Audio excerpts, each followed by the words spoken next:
mga idol. O, pakain muna tayo ng baboy. 2 buwan buntis na yan.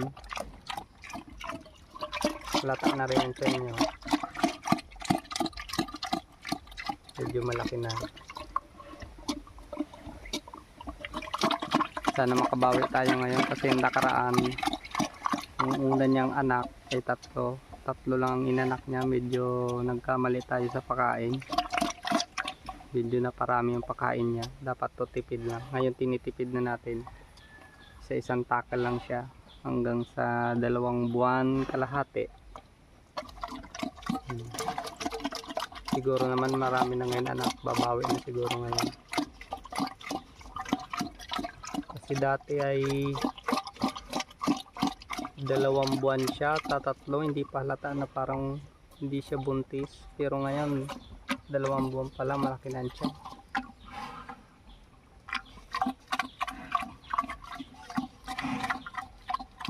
Mga kalahating buwan pa, dadamihan natin ang kain niya. Bali ngayon ay isang takal lang yan para masiguro natin na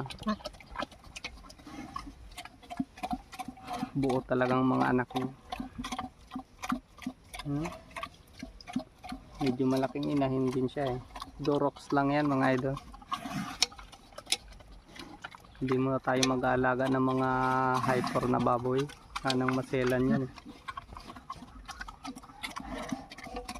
Hindi pa natin kapang pag-aalaga.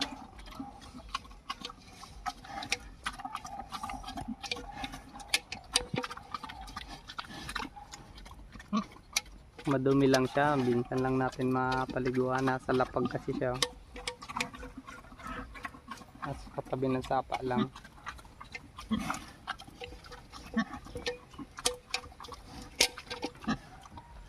Ay mga idol, salamat sa inyo.